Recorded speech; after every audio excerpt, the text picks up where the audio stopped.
Today is Disney Day, and what a day it is. That plus a review of Eternals and Doctor Who on today's episode of the Geek Watch podcast.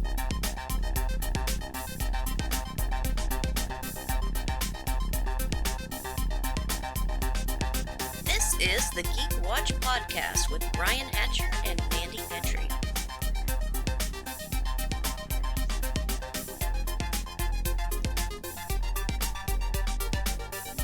Greetings, Geek Watchers, and welcome to episode 129 of the Geek Watch podcast. I'm Brian Hatcher, and with me, as always, Geek Watch's own resident geek goddess, Mandy Petrie. Hi, Brian. Man, we have a lot to talk about today. I bet. So, I'd known about this for a little while, but today, since we are filming on Friday, today is the second anniversary of Disney Plus, and so they decided to have this huge event, Disney Plus Day.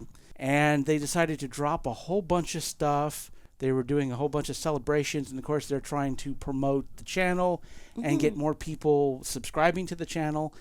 And I texted you and asked you if you'd seen any of this, and you hadn't. No, I didn't even know this was a thing. I didn't know, happy birthday Disney Plus or anything like that. Yeah. So I had no idea. Yeah, so being the jerk that I was, I didn't tell you nothing. Nope, not a thing.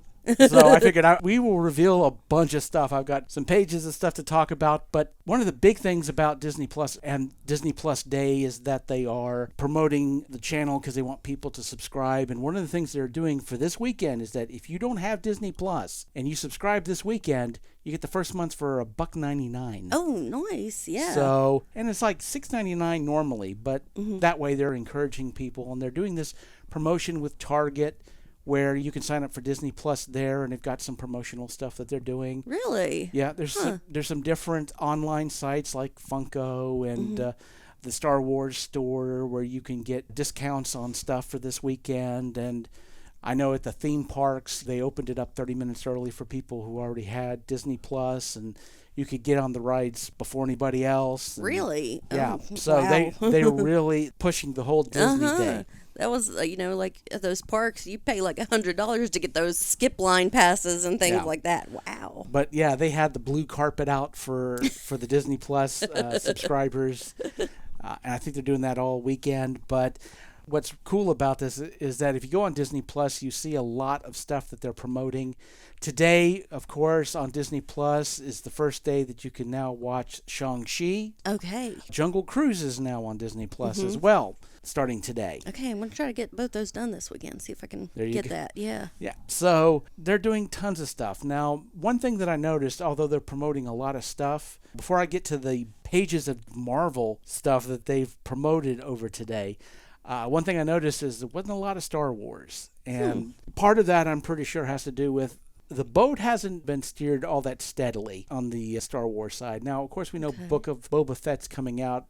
We know that we're going to see the Obi-Wan, and they did a little teaser thing for Obi-Wan. Okay. But a lot of the other stuff is kind of up in the air as far as when they're going to bring it out. So there's really not a whole lot to promote, which is a shame because, of course, everything else, they've got an entire special on Disney Plus for Pixar. They've got an entire special for Marvel, which is going over a lot of the shows that have been on Disney Plus and stuff that we're going to be seeing. Is that Marvel Assembled, or is this something different that I haven't heard of? It's a completely new special. Really? Okay. It's like a 23-minute commercial for what we've seen so far and what we're going to see. Okay. And we did get some teasers. I'm going to have to pull out the big list of the stuff that's coming out for... Very Paul Harvey of you. And now page 2. And now for page 2. Now, I'm not going to bury the lead. For me, this is like the biggest thing that they announced. And this was a complete surprise. No one knew about this until they announced it. And I know you're a youngster. I don't know how much you remember about the 90s. A bit. Well, for us 90s kids, or in my case, 90s young adult, but for us, the big thing, back when they had Saturday cartoons, do you remember Saturday cartoons? Yes, I do. Yes, but the big thing was Fox on Saturday. And Fox Kids and Fox Kids Club, yeah. Yes, and the X-Men. Yes, that's what first, when I became a fan of the X-Men, was the 1990s cartoon, yes. Well, welcome to X-Men 97, a new animated series that's going to be coming out that is going to be a continuation of the 90s cartoon. Ooh. Ooh. They are bringing the majority of the old voice actors back to do this. So the voice of Wolverine will be the one who did it back in the 1990s. Yeah. Oh, my nostalgia feelings are just glowing right now. Yeah, so the new series is going to be called X-Men 97. Of course, now that Disney purchased Fox, they had the rights to all that. So they must have been planning this for a long time. Well, I mean, even back in the 90s, Fox had Disney in the afternoon,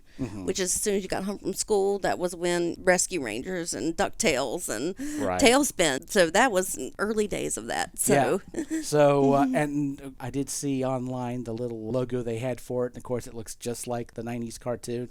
And I saw some drawings of the characters, and they look just like they did back in the 90s. So fantastic. I listened to a podcast by Marvel and Stitcher. It's the X-Men, and they use that same theme from the 90s, but they go back to like the very first Uncanny X-Men with the first original 5, but they're still using that 90s, I think, to draw in maybe some of the neo geeks like myself, I suppose, would be.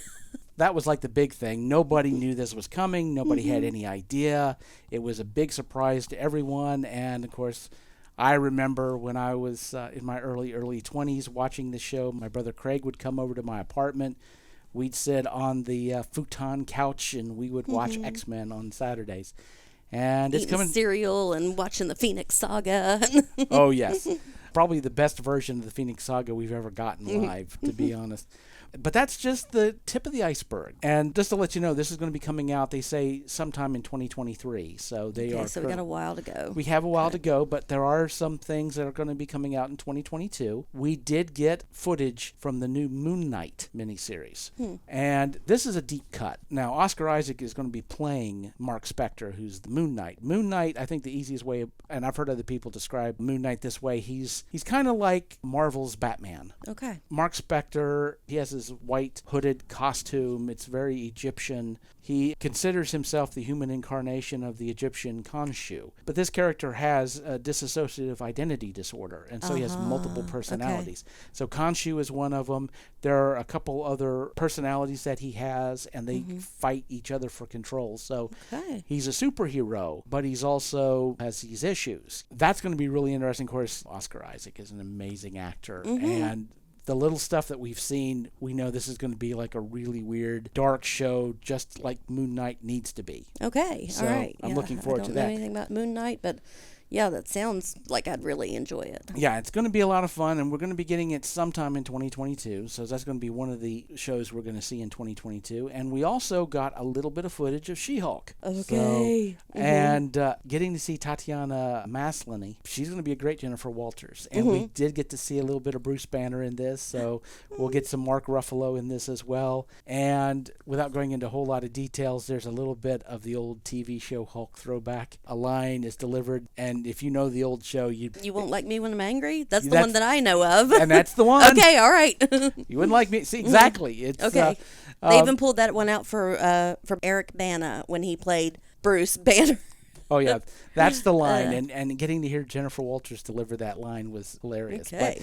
But that'll be something else we get to see in 2022, and then we did get a little taste of Miss Marvel. Kamala Khan, and getting to see a little bit of her powers, and of course the whole idea of she's just this young girl from Jersey, those type of people don't get to be heroes. Right. And she will, which is great. And the thing is, Miss Marvel, they have right now in the comics is one of the most successful comics in Marvel at this point. Oh, and then fantastic. of course, and then the Marvel Avengers video game, the Square Enix game, she's like a main character. It's like her story is like one of the main stories. Now I believe they've changed her powers around a little bit. I think on the TV show they're going to be more energy based, where in the comics it's more mass based. She's able to increase the mass of her body, but I think in the TV show they're going to be doing more of an energy based sort of a power. So that would probably be less expensive. Oh, maybe some flashing lights and things like that, rather than her hands getting really huge. Yeah, like I guess mocap. Maybe. Yeah, maybe. I'm not sure how they would be a bit Akira. Well, I mean, certainly it is easier to do CGI of it like an energy hand than have her actual hand go large. And they may have tried it and thought, no, people are just not going to buy this. This is going to be a little bit too silly. So now that's the last of the ones that we know of. We have at least some kind of a date of knowing when they're going to come out. The rest of these, some of them we knew were going to be showing up, but we didn't have any kind of confirmation. But we've heard rumors and there have been talks about this, about some of these shows. And some of them have been a complete surprise. But the one that surprised me the most but made me the happiest was that they announced that they're going to be doing a Marvel series on Echo. Now, this is another deep cut. Okay, yeah, because I'm not sure if I've heard of Echo or not. Here's the thing about this and why I think this is awesome. Echo is a character that hasn't appeared yet in the Marvel Cinematic Universe, but will be appearing in the Hawkeye series. So the character's name is Maya Lopez. Basically, her powers, she's very much like Taskmaster in that she has photographic reflexes. She can watch somebody do something. So she can echo someone. Okay, Exactly. I get it. Got it. But she's also deaf. It makes her a very fascinating character, the fact that she has to deal with that, but, she's also very powerful. And this character is being played in the Disney show by, and I know I'm going to butcher her name, my apologies, but Alakua Cox.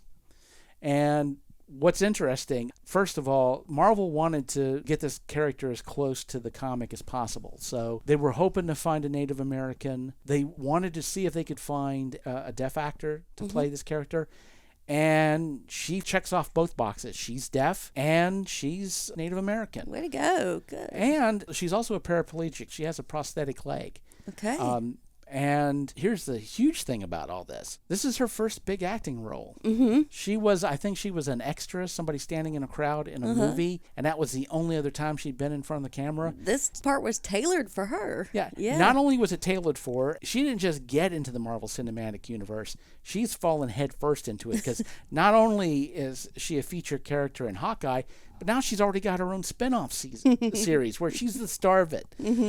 It's like she went from 0 to 60 in half a second, which I think that's fantastic. You couldn't ask for a better setup for a new actor to be able to just getting started to just right at the top. Also, and we don't have a date for this either, but we knew about Ironheart. They announced that and we got a new logo. A lot of these we've gotten new logos for. And I've been hearing rumors about this one, but they've confirmed it and we got a logo for Agatha House of Harkness. Oh, wonder how that's going to go. Awesome. So we may see a little bit of her in Doctor Strange too, but she's going to get her own series. Catherine Hahn, of course, I love Agatha Harkness, and this whole pun, a House of Harkness, I can go with. Although, I have to admit, I was kind of hoping they were going to call the series Agatha All Along. Yeah. So, she's going to get her own live-action spinoff, which is going to be cool. We got a new logo for Secret Invasion, and we got to see a new picture of Nick Fury with big gray beard and no eye patch. Okay. So, we know he's going to play a big role, obviously, in Secret Invasion. And we knew we were going to get a second season of What If. They verified that we will be getting that second season of What If. And we'll be getting that second season of Loki. They announced that as well. We're also getting a more kid-friendly show called I Am Groot. Oh, so it's going to be an animated series that is going to feature Baby Groot. I wonder if they're going to bring in Vin Diesel and mess with his voice again, or if they're going to get him a wee tiny voice. Yeah, well, hopefully so. And they also announced a new Spider-Man animated series called Freshman Year. So basically, this is going to be the story of Peter Parker right before he became Spider-Man. So it's an animated origin story. Yeah, so it's going to be very much drawn in the style of the old Ditka comics, and so it's going to be a nice throwback, but you'll get a chance to see Peter before he became Spider-Man. But I'm going to be really interested to see what they do with it. But of course, we don't have a date for that either. And finally, we have to talk about another show that I suspected was going to happen, but they officially announced that they are going to be doing Marvel Zombies. So we are now animated. Our new animated Marvel Zombie series. So which I wanted. I was like, give me 6 episodes of that. Just awesome. So that's what we've seen in Marvel so far. And of course, there's other shows, Pixar stuff, and they've talked about how they're going to be doing a Hocus Pocus 2 on Disney. I've seen things for that. Sarah Jessica Parker in costume. And it's already come out. I've been waiting for this. I was hoping we were going to get this. Season 2 of The World According to Jeff Goldblum. Oh, okay. It premieres today. There's like 5 episodes out. And between editing this, I'm going to be watching that. Yes. So there may be some other stuff that comes out today. that's pretty much all we got so far. If anything else new, obviously we'll talk about that next week. But it was really cool, the fact that they were able to surprise us with a lot of stuff which we weren't expecting. Yeah, and getting people excited about it. What drew me to getting Disney Plus was last year when they were offering Hamilton for it. And so I got Disney Plus for Hamilton, and I think I stayed for Marvel. I'm not sure. Yeah. I can't remember now. I'll have to go back and listen to our episodes to see. When it happened, yeah. So it was great. We got a bunch of surprises, which is really cool. But there was one thing that wasn't a surprise, and this is definitely something we're going to have to talk about. But a couple of days ago, some weird stuff happened concerning Spider-Man No Way Home. I know I hadn't really talked to you about this either, but this is a really weird situation. So that sounds concerning. I'm not sure, but let me tell you basically what happened. Now, there is a film journalist by the name of John Campea, and I think I may have mentioned him on this podcast before. I've seen him for years, back when he was doing YouTube videos with Collider. And for the last, I want to say 2 or 3 years, he's been doing his own YouTube channel. You know, he's very well respected. And because, you know, he's cooler than we are, he gets invited to press screenings of movies. He gets to see things weeks ahead of the rest of us mere mortals. And he has a good take on a lot of stuff. And he's a decent, good guy. So what happened was he gets a lot of stuff. People from studios send him things, and he gets snippets of news. And sometimes somebody in a studio will tip him off to something. That's how respected he is. Well, he got some photographs, and they were reported to be photographs from No Way Home. And he looked at them and he was like, well, these are obviously not real, because he looked at them and just assumed that they were fake. Uh-oh. And yeah, I think you're starting to see where some of this is going. And he said, well, you know, if you look at it, you can see the lighting is not quite right here. Some of the stuff looks digitized. But these are really good fakes, and they're fakes based off of things that have been rumors about the movie. He said he got 4 photographs. He posted 2 of them. And what he did was he put his watermark on it. And he said he did that because he had posted some of these things before, and they got a lot of views, and people took them but didn't credit him. Obviously, he felt like even though they were fan-made, they were given to him exclusively, and so just so that people would know that they came from him. And so he put them up on Twitter. And then 5 minutes later, he gets a call and says, I think that those are real. And he goes, no.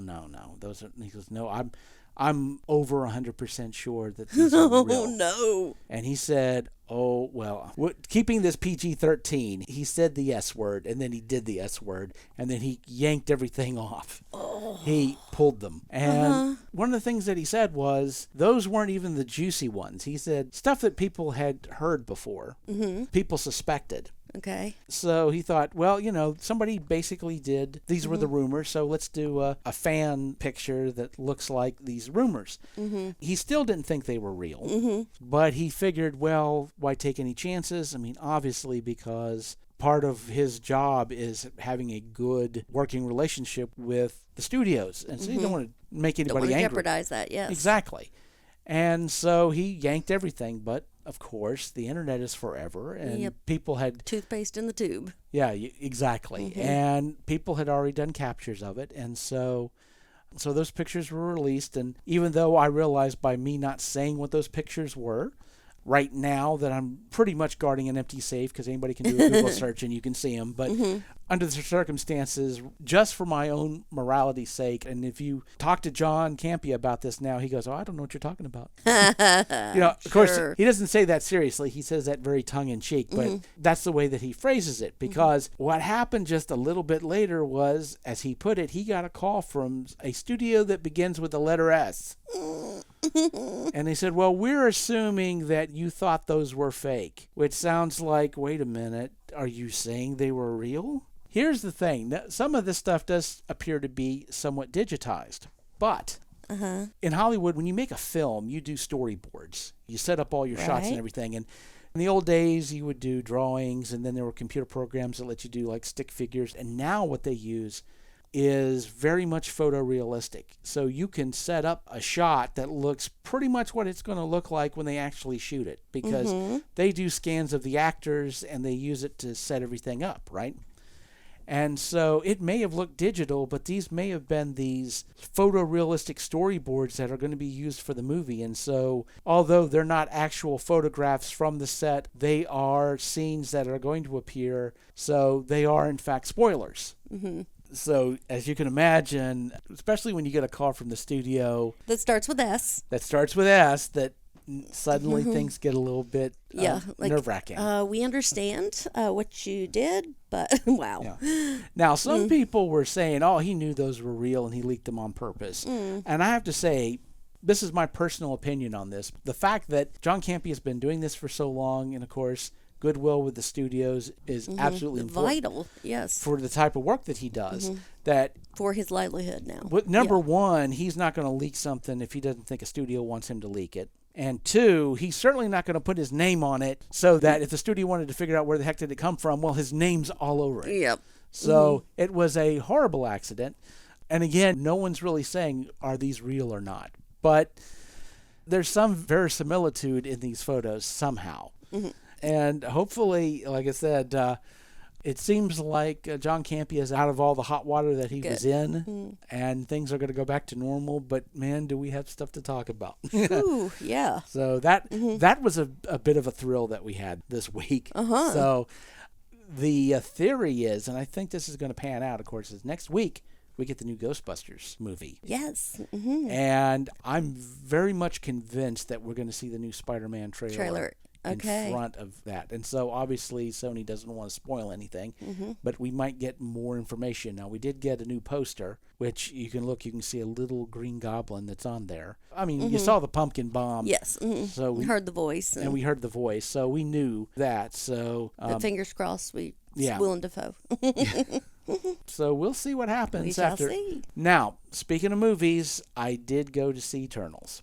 And so we're going you changed your mind and said, yay, God's doing God stuff. Oh, God, I wish. Oh, no. Now, and I've said this before, and I've always said, if you really love a movie or you really hate a movie, that's fine. And if you've made a movie that people either really love or really hate, then that's a good thing. The bad thing for a movie is when it sits at the level of meh. Where you don't really like it or hate it. Okay. And that's where I am, unfortunately. Oh. It's a meh movie for me. Now, I'm not going to go into a whole lot of spoilers, and I'm not going to tell you don't go see it, because I understand what I'm going to be talking about in this review is going to be mostly my personal preferences when it comes to movies. Okay. And I've heard a lot of people say things like, you should really support this movie because Marvel was taking a risk and you need to encourage people to take a risk. And I do believe that movies should take a risk. Marvel should be willing to take risks. Having said that, you also have to understand that when a studio is taking a risk, they're taking a risk, which means that it might not work out. I wouldn't say that I didn't like it. I'm kind of in that middle ground. Okay. It isn't a typical Marvel movie. It is not the action-packed film that you're used to seeing in a Marvel film. And although I love it when movies take risks, at the same time, no one's ever ordered a pizza and said, well, I wasn't expecting that. That's not why you order a pizza. So there are certain things that you want in a Marvel movie that I didn't particularly get in this one. Not necessarily bad. To me, it has more to do with, did the movie work as a whole? Okay. And I will tell you where I think ultimately, for me, the movie didn't work. And this is something I think you're going to understand very well because you're an artist. Okay. If you are trying to establish scale, you can't do it in the object itself. You have to have something you compare it to. Right. A known property that you can compare something else to. And I think really that's where we run into an issue with this movie, because it's a movie that's trying to be very cosmic in scale. But the problem is the power level between the Deviants and the Eternals is pretty much dead even. Although I would say maybe it leans a little bit more toward the Eternal side. Okay. And so because they're mostly evenly matched, exactly how powerful they are doesn't really come through. You don't know. They're just two groups that are fighting. Okay. And so this idea of that this is a cosmic battle doesn't really come through because you don't have really anything to compare it to. You don't have any Earth heroes having to fight these things and getting just obliterated, and beaten. I see. Except for a couple of human characters. The humans are sort of a backdrop. They don't really enter into the story that much. And the other thing, too, is, as I've said, one of the problems I have with God's doing God stuff is that it becomes very insular. Everything that's usually an issue is stuff that's going on in their little circle, and that's it. Although these things are supposed to have massive consequences, it doesn't really cause a blip on the outside, or at least not one that's apparent. Okay. Even though toward the end something really huge and massive happens, but the Eternals make it feel smaller than it is, just because of that whole idea of scale. Although I love a slow burn, I have to say that there was a lot of talking in this. And I hate to even say this part of it, but I'd had a bit of a long week, and this was a Sunday, and I went to the movie in the afternoon, and I was a bit tired, and I nodded off a few times in this film. Now, I didn't miss anything because it was just like a little, I was like, and I shook myself awake. So I think I still heard everything. Yeah. But if I did miss stuff and didn't notice it, that's even a bigger, problem. To be honest, without going into a whole lot of spoilers, the deviants really don't weigh into the movie as much as you think they would. Okay. And they build up one of the deviant characters just to basically throw them away when they don't need it anymore. It's just kind of disposable. Okay. And they do something else with the Eternals that, and again, I can't really say what it is without spoiling it, but the minute it happens, you suddenly no longer care about the characters. And I'm trying to think if there's a way for me to explain why that is without really spoiling the movie. And that's the other thing, too, I will say about this. This plot is really dense, and I understand now why we got the trailers that we did. Okay. Because if they had said anything more about that film, they would have spoiled it. Okay. The plot So it's not just like getting angry at the characters. You just no longer... Yes, doesn't matter. When this thing happens and you realize this is going to happen more than once, that it's not going to be a good idea to emotionally invest in these characters. So I will also say that there was a lot of good actors. I don't know if they were used to their full potential. Oh, okay. So I got to say, the movie was beautifully shot. It certainly was. It looks like a film that was shot by an Oscar-winning director. But there was definitely a lot of stuff that was just really undercooked, underdeveloped. From the beginning, all the memes have been like, absolutely against it. The Marvel fandom woke up already mad at the Eternals. It's like, where were you? And they say, we're not allowed to interfere. And the fans are like, bull. You're literally the Deus and the Deus Ex Machina, and you should have done something.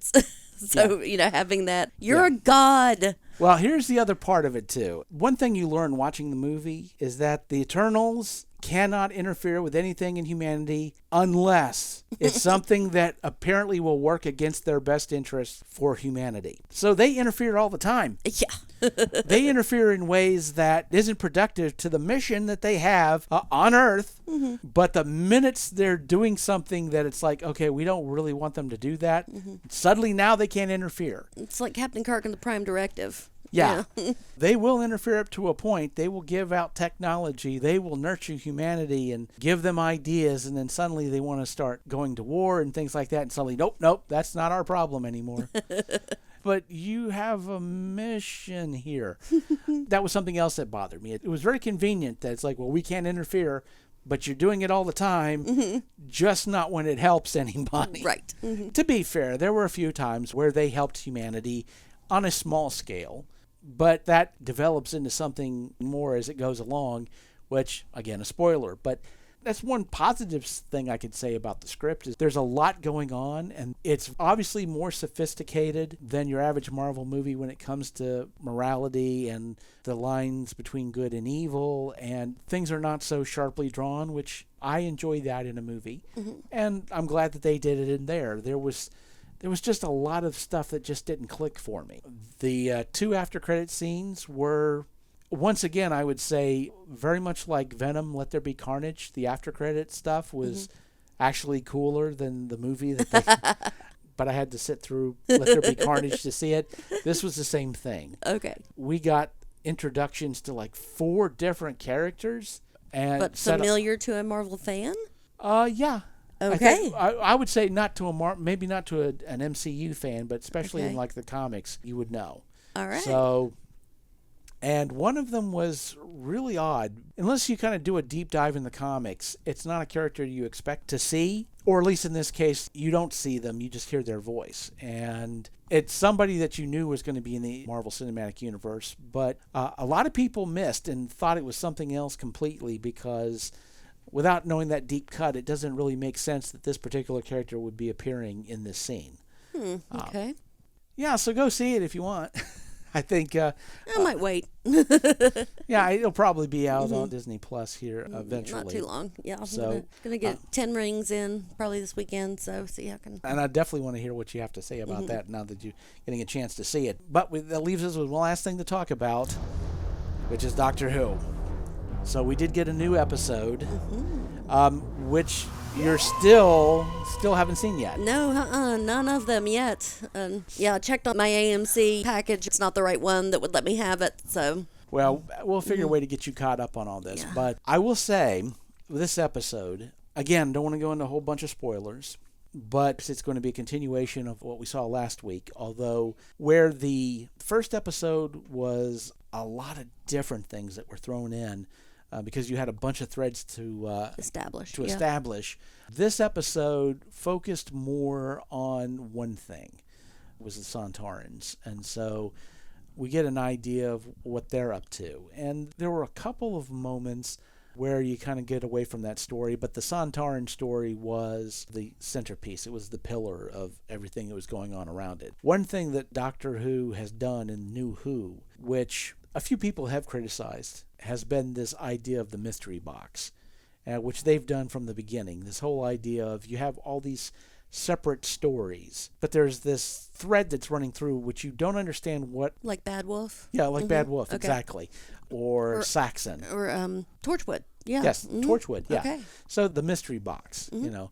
It seems like this season of Doctor Who, we're getting the mystery box on steroids. We have this thread that's running through, like the mystery box, but we're spending more time with that thread. We're seeing more with Swarm and Azure, and we're getting more of an idea of what their plan is, or at least we're seeing it unfold. One thing that I will definitely say is, and it's something that I worry about a little bit, is that we are kind of getting to this point now with Azure and Swarm where they're going to have to very soon show the audience why they're as dangerous as they are. Because at this point, they're just asking us to just accept the fact that they're very dangerous, that they're the Doctor's most fearsome foe in a time that the Doctor doesn't remember anymore.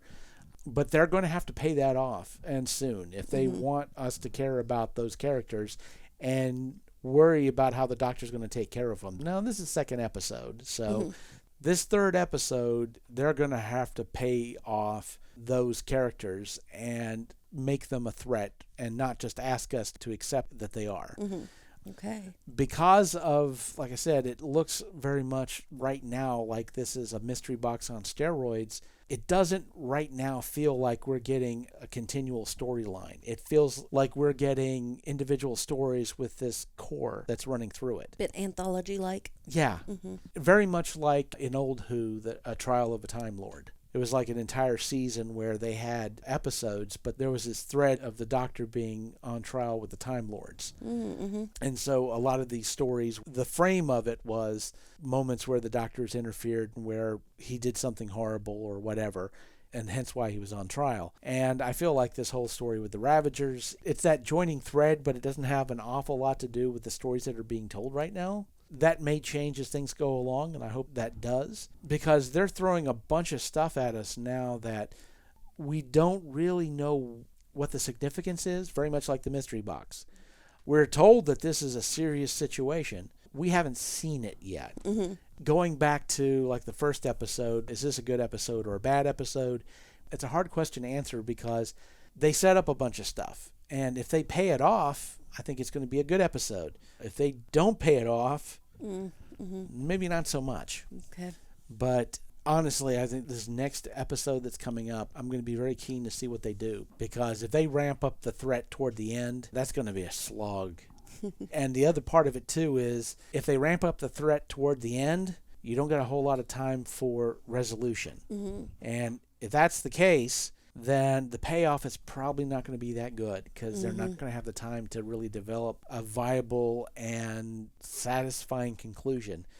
I did see a news report saying that they have already filmed Jodie Whittaker's regeneration scene. Oh. And I believe it because it was Radio Times and it was Chris Chibnall who said it. So it's not just a rumor, but it's, wait a minute, don't we have specials? What's going on here? Why have they already filmed it? Your first thing you suspect is that these specials were a red herring, that Jodie is going to die at the end of the season. But if that's the case, and you set up this whole specials thing as being a red herring so that when she regenerates, it's going to be a surprise to everyone, then why, if you're the showrunner, do you go on the Radio Times and spoil your own surprise and say, well, we've already filmed her regeneration? They may have filmed it because it's going to tie into the series in some way, and it's going to be easier to film it now and then put it in one of the specials. Maybe that's the case. But, why did Chris Chibnall even say that? Why did he even mention it? And it's like, well, it was a very touching scene. It's like, yeah, they're supposed to be. That's how the way those things work. But, why talk about it now? Especially if you're going to risk spoiling your own TV show. But he's on the way out, I guess. So I guess it doesn't matter. But we shall see. Yeah, I guess we will see. And so, with that said, we come to the end of episode 129. Thank you for listening, and tune in next time for the latest in geek news and views with the Geek Watch podcast.